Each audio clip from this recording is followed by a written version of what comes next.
Pemerintah berencana mengizinkan kembali operasional moda transportasi umum di wilayah PSBB ataupun zona merah. Kemenhub membolehkan moda transportasi umum untuk mengangkut penumpang dengan kriteria khusus. Namun apakah langkah ini tidak kontradiktif dengan pemberantasan virus corona yang selama ini digaung-gaungkan?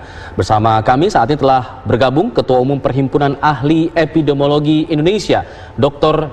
Haryadi Wibisono. Selamat sore. Assalamualaikum, dokter. Waalaikumsalam warahmatullahi wabarakatuh. Selamat sore, Mas Evan. Ya, dokter, jika nantinya moda transportasi dibolehkan operasional kembali dengan sejumlah profesi yang menggunakan syarat khusus boleh bepergian lagi, dari kacamata epidemiologi, apa dampak terburuknya? Ya, begini, saya akan mengajak kita semua berpikir kembali siapa musuh kita ini, yaitu COVID-19.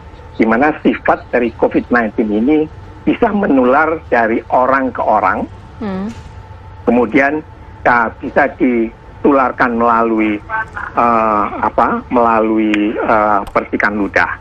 Nah, jadi salah satu syarat untuk memutus rantai penularan adalah menjaga jarak berupa social distancing, physical distancing. Nah, ini menjadi syarat. Apapun upayanya, di mana upaya itu mengurangi efektivitas dari menjaga jarak tadi, maka berisiko. Nah, jadi kalau kita sekarang kembali pada Peraturan Menteri Kesehatan, tadi sudah disampaikan oleh Ketua Gugus Tugas, bagaimana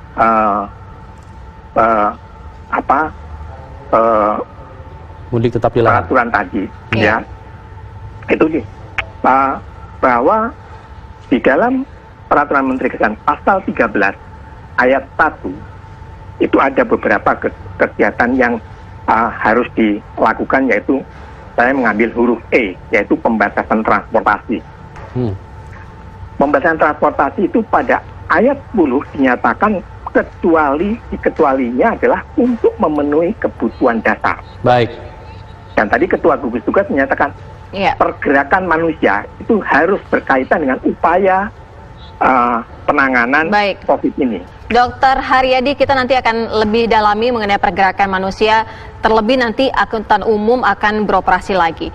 Kita akan hadirkan nanti usai jeda, tetaplah di Kabar Petang.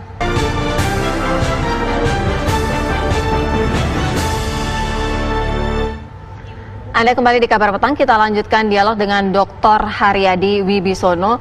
Dok, tadi pertanyaan saya adalah hitung-hitungannya, statistiknya seperti apa? Jika pergerakan orang ini semakin meningkat karena angkutan umum akan segera beroperasi kembali. Ya, saya melihat apa yang disampaikan oleh juru bicara pemerintah dalam ini. Hari ini penambahannya 367 dari 12.438. Jadi kita masih berurusan dengan tingginya angka. Jadi kalau sekarang kita membuka keran untuk transportasi umum, berarti kita membuka kesempatan orang berkontak satu sama lain. Padahal peraturan mengatakan eksepsinya, pengecualinya adalah untuk barang dan untuk orang yang bekerja berhubungan dengan upaya penanggulangan COVID. Di luar itu tetap tidak boleh bergerak. Nah, ini yang harus kita sepakati. Tapi kalau itu konotasinya angkutan umum, bagaimana pemerintah bisa menyaring umum ini siapa? Apakah dia naik kendaraan umum berkaitan dengan upaya ini atau dia yang lain? Oke. Saya kira itu yang. Artinya apa yang harus dilakukan kita saat ini jika kemudian nanti aturan tersebut diberlakukan? Ya, saya tetap beranggapan bahwa kita harus menyepakati pengertian PSBB, pembatasan sosial berskala besar. Karena dengan membuka itu kemungkinan maka skala besarnya itu menjadi dipertanyakan. Karena orang tetap berinteraksi. Sekarang saja dalam kasus PSBB, pasar masih ramai, lalu lintas masih ramai. Ditambah nanti kendaraan umum dibuka.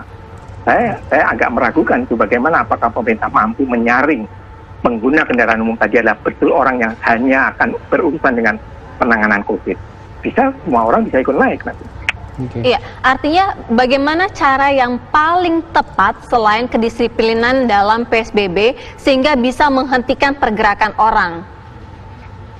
Menurut saya kuncinya memang hanya kedisiplinan dan law enforcement. Tanpa kedua itu, maka pergerakan manusia masih akan masif. Kalau pergerakan manusia masif, maka penularan tetap berlangsung. Padahal target kita adalah memutus rantai penularan melalui menjaga jarak antara orang dengan orang. Dan jarak itu bisa terwujud kalau kita tidak melakukan perjalanan, kita tidak melakukan kontak, tidak melakukan kumpul bersama. Baik. Karena dengan adanya transportasi ini, maka satu hal itu menjadi terabaikan. Baik, terima kasih Dr. Haryadi Wibisono, ahli epidemiologi Indonesia. Terima kasih sudah bergabung bersama kami di Kabar Petang. Kita harapkan berjalan dengan lancar semuanya.